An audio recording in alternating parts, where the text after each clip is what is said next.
nanti perhatikan betul, ada laki-laki yang jalan, dia ini orangnya gemuk, badannya juga agak pendek.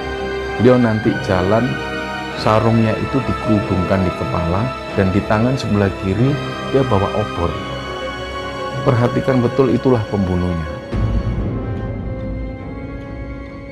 Sampai pada akhirnya Kanjeng Sepuh ini datang ke lokasi pembunuhan itu. Beliau duduk di sana sampai malam hari. Entah apa yang dilakukan oleh Kanjeng Sepuh, tapi kata beberapa anak buahnya, beliau itu ternyata melakukan dialog.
Bismillahirrahmanirrahim. Assalamualaikum warahmatullahi wabarakatuh. Sobat Kembara Sunyi dimanapun berada, pada kesempatan kali ini kami akan membagikan kisah tentang seorang yang bernama Raden Badrun, di mana beliau ini adalah seorang bupati pertama yang ada di Jombang. Sebelum kita masuk ke ceritanya, untuk teman-teman yang nonton tayangan ini dan belum subscribe, jangan lupa untuk subscribe lebih dulu agar channel Kembara Sunyi ini lebih berkembang lagi dan kami lebih bersemangat lagi dalam membuat konten-konten terbaru di Kembara Sunyi. Dan untuk teman-teman yang telah mendukung kami sejauh ini, kami mengucapkan terima kasih banyak. Semoga amal kebaikan teman-teman dibalas kebaikan berlipat oleh Allah Subhanahu wa Ta'ala.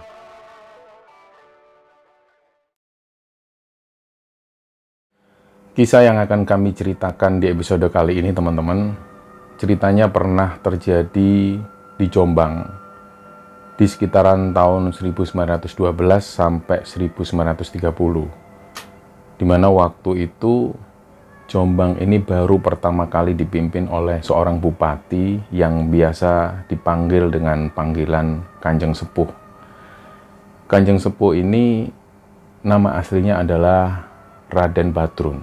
Beliau adalah keturunan darah biru dan konon kabarnya beliau masih keturunan langsung dari Prabu Brawijaya V. Jadi di masa-masa itu di pemerintahan Hindia Belanda, Jombang dikala itu masih satu bagian dengan Mojokerto. Jadi secara administratif, secara urusan pemerintahan, Jombang ini masih berdiri di lingkaran Mojokerto. Tapi pada tahun itu mulailah dipecah. Jadi Jombang untuk pertama kalinya mulai dipimpin oleh seorang bupati. Nah, bupati ini yang bernama Raden Badrun ini, kenapa beliau dipanggil dengan panggilan Kanjeng Sepuh? Karena beliau memang waktu menjabat sebagai bupati itu, usia beliau ini memang sudah sepuh atau sudah tua. Dan ada juga beberapa masyarakat setempat itu yang memanggil beliau dengan panggilan Kanjeng Jimat. Jadi kenapa beliau dipanggil seperti itu? Karena memang beliau itu banyak sekali jimat. Artinya beliau ini banyak sekali ilmunya. Bukan berarti beliau punya pegangan semacam jimat, bukan. Karena memang beliau ini orang yang tinggi sekali keilmuannya. Beliau dulu pernah mondok di pesantren Giri yang ada di Gresik. Dan selain daripada itu, beliau juga belajar ilmu kanuragan. Dan dari sinilah banyak sekali orang-orang kemudian yang memanggil beliau dengan panggilan Kanjeng Jimat. Karena memang seperti itulah, beliau punya kemampuan-kemampuan mistik atau supranatural. Nah, hal ini dibuktikan beliau sendiri. Dan orang-orang yang ada di Jombang waktu itu bisa melihat secara langsung kesaktian dari Kanjeng Sepuh ini. Jadi ceritanya pada satu tahun antara tahun 1912 dan antara tahun 1930 itu ada sebuah kejadian. Jadi waktu itu ada pembunuhan. Pembunuhan ini terjadi di wilayah perkantoran kabupaten. Dan pagi itu semua orang ini heboh, semua orang keluar dan sampai pada akhirnya polisi Hindia Belanda pun datang untuk menelisiki pembunuhan tersebut. Ternyata di kemudian hari pembunuhnya ini belum tertangkap.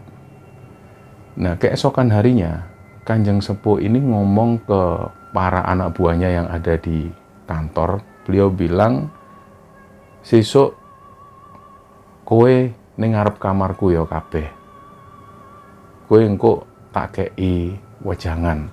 Jadi beliau ini cuma ngomong seperti itu dan anak buahnya ini paham bahwa ada yang mau disampaikan oleh Kanjeng Sepuh. Dan mereka semua sudah tahu pasti yang mau beliau sampaikan ini seputar pembunuhan. Dan ternyata benar, keesokan harinya setelah maghrib beliau keluar dari kamar. Di depan kamar ini sudah banyak sekali anak buah beliau. Dan Kanjeng Sepuh bilang, "Engko dino Senin Wage, nanti hari Senin Wage, sekitar habis Isya, kalian semua bersama para petugas jaga-jaga di depan gang yang ada di jalan raya itu. Nanti perhatikan betul, ada laki-laki yang jalan, dia ini orangnya gemuk, badannya juga agak pendek. Beliau nanti jalan, sarungnya itu dikerudungkan di kepala, dan di tangan sebelah kiri dia bawa obor. Perhatikan betul, itulah pembunuhnya." Nah, ketika Kanjeng Sepuh ngomong hal demikian, ini kata-katanya nggak bisa diulangi lagi. Jadi mereka yang mendengar nasihat dari Kanjeng Sepuh itu harus benar-benar ingat tentang hal itu. Karena Kanjeng Sepuh nggak akan mengulangi apa yang sudah dikatakan. Dan setelah beliau ngomong seperti itu, beliau masuk ke kamar lagi. Dan ternyata waktu itu, di hari Senin Wage, semua anak buah dari Kanjeng Sepuh termasuk petugas-petugas kepolisian ini sudah berjaga-jaga di sana. Karena mereka betul-betul menghormati kata-kata dari Kanjeng Sepuh. Malam itu selepas Isya, semua orang sudah berjaga-jaga di sana. Nah, dari kejauhan ada yang melihat ada orang yang jalan kaki, laki-laki, dia bawa obor. Nah, begitu mendekat, ternyata si laki-laki ini sarungnya itu nggak dikerudungkan di kepala, tapi memang beliau ini pakai sarung. Sarungnya dipakai seperti biasa. Dan si laki-laki ini tubuhnya juga gemuk dan dia pendek. Tapi hanya karena satu hal, si laki-laki ini sarungnya tidak dikerudungkan di kepala. Jadi orang-orang itu bingung, termasuk anak buah dari Kanjeng Sepuh juga bingung. Wah, mungkin ini orangnya.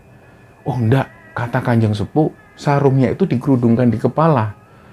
Sudahlah, pasti ini orangnya. Kan cuma satu itu tok yang bleset. Ini memang sudah benar orangnya. Dia laki-laki, agak pendek, gemuk. Dia pakai sarung dan bawa obor. Pasti ini orangnya.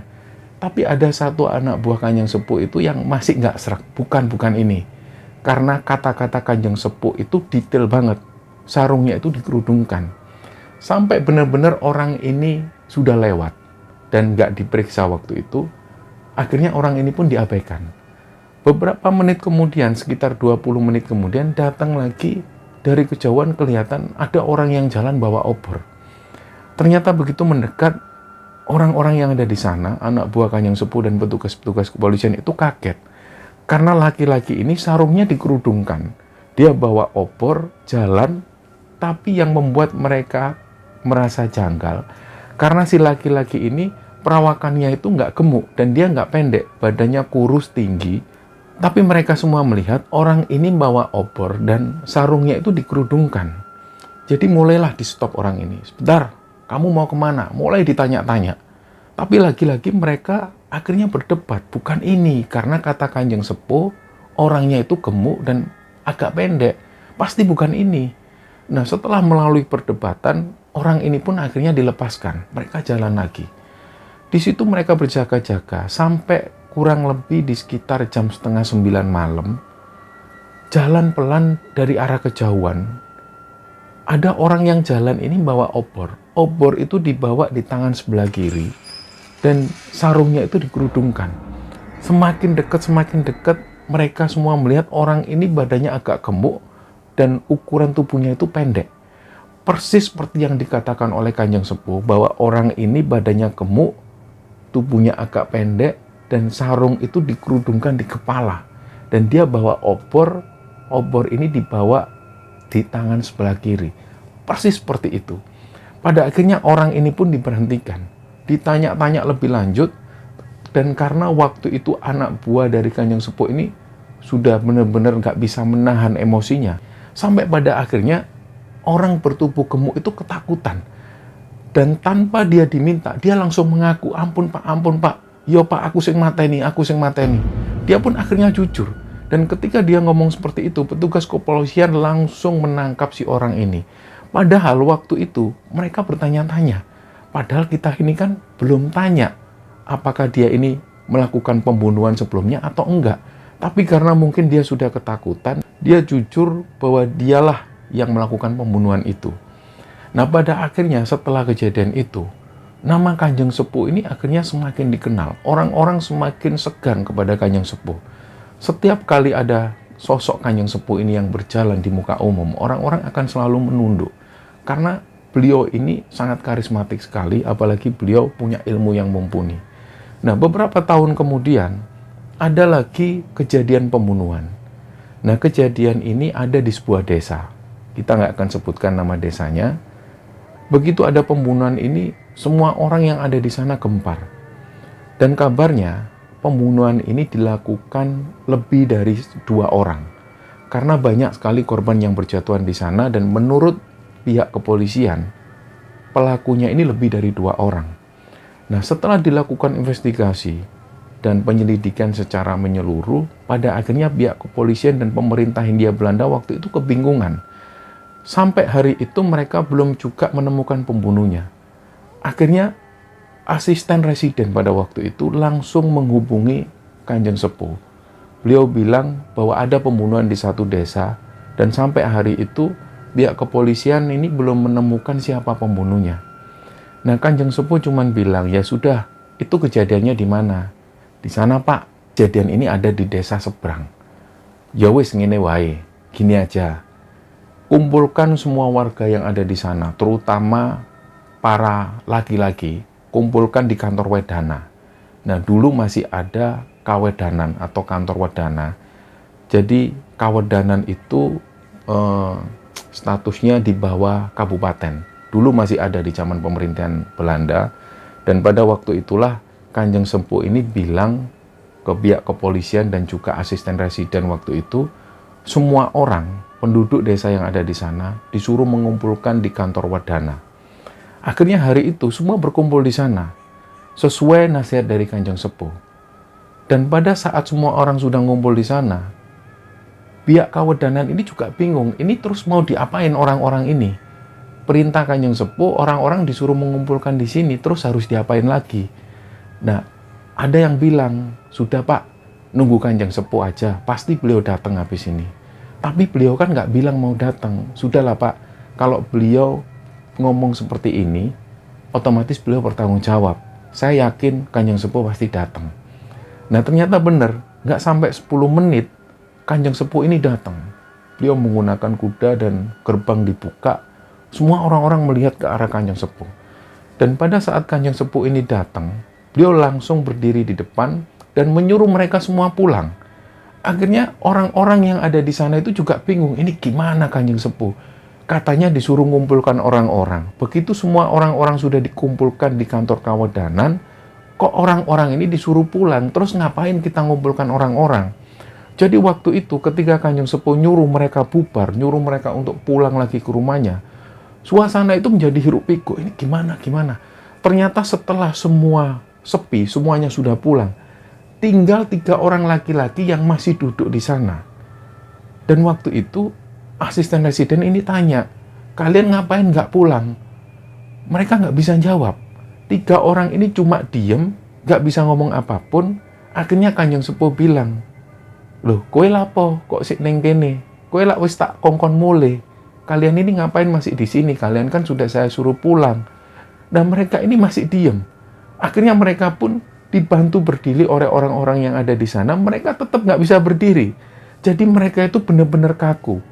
Dan Kanjeng Sepuh sambil ketawa kecil, beliau bilang ke semua orang yang ada di sana, "Yoiki, ya 3 orang ini pembunuhnya.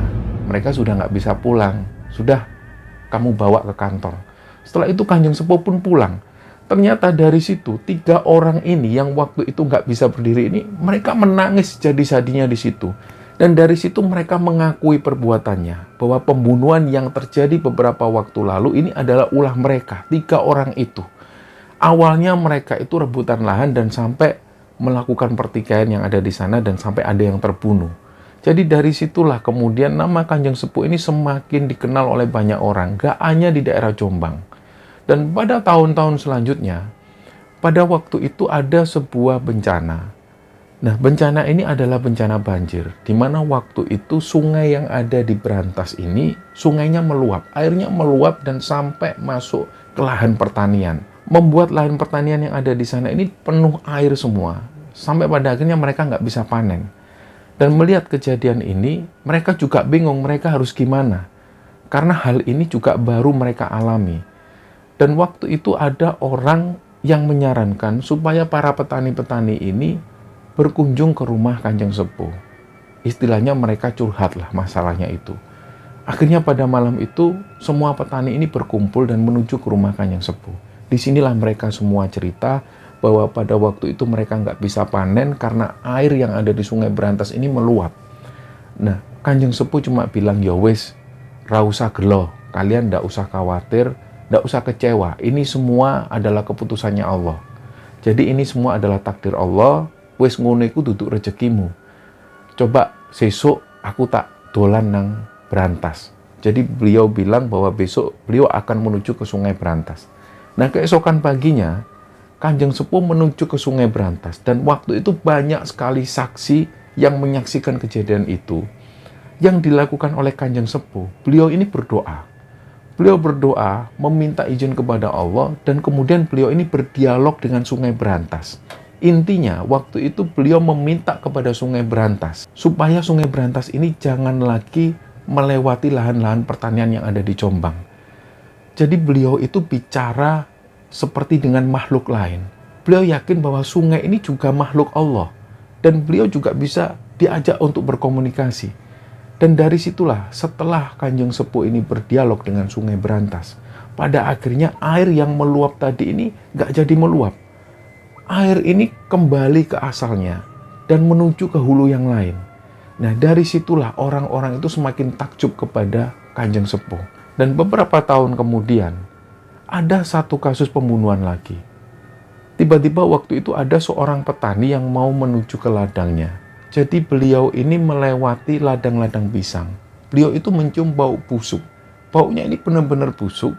Dan beliau yakin bahwa ada sesuatu di balik pohon-pohon pisang ini. Dan betapa kagetnya waktu itu pas waktu petani ini jalan di antara pohon pisang itu, beliau melihat ada mayat yang tergeletak di sana. Setelah melihat kejadian itu, mulailah dilaporkan ke pihak kepolisian. Dan setelah pihak kepolisian melakukan investigasi secara mendalam, lagi-lagi mereka semua ini nggak menemukan siapa pembunuhnya.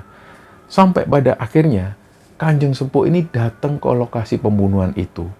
Beliau duduk di sana sampai malam hari. Entah apa yang dilakukan oleh Kanjeng Sepuh, tapi kata beberapa anak buahnya, beliau itu ternyata melakukan dialog. Nah, malam itu beliau bakar wewangian dan beliau berdoa kepada Allah meminta petunjuk. Dan disinilah disaksikan oleh para anak buahnya, Kanjeng Sepuh itu berdialog dengan seseorang yang anak buah mereka ini nggak melihat siapa yang diajak ngomong oleh Kanjeng Sepuh ini. Yang jelas waktu itu Kanjeng Sepuh ini ngomong, "Sing mateni kue sopo, Nduk? Sing mateni kue sopo? Sebutno jenenge. Umure piro, omahe endi?" Nah, inilah yang ditanyakan oleh Kanjeng Sepuh. Dan pada waktu itu anak buah Kanjeng Sepuh ini juga bingung. Ini Kanjeng Sepuh ngomong sama siapa? Tapi kok kayaknya seolah-olah beliau ini ngomong sama mayat yang sudah terpendam di sana. Jadi beliau tanya seperti itu, "Yang membunuh kamu ini siapa? Namanya siapa? Usianya berapa? Rumahnya di mana?" Dan setelah beliau menanyakan seperti itu, Kanjeng Sepuh hanya manggut-manggut. Beliau hanya menganggukkan kepala, setelah itu beliau ngajak anak buahnya pergi. Barulah keesokan harinya, anak buah Kanjeng Sepuh ini disuruh untuk mencari seseorang. Disebutkan namanya, usianya, dan begitu pun juga rumahnya.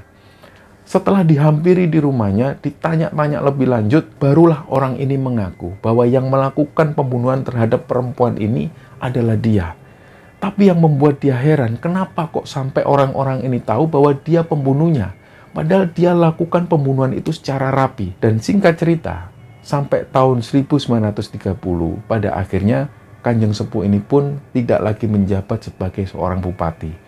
Jabatan Bupati Jombang ini kemudian digantikan oleh anak kandungnya sendiri.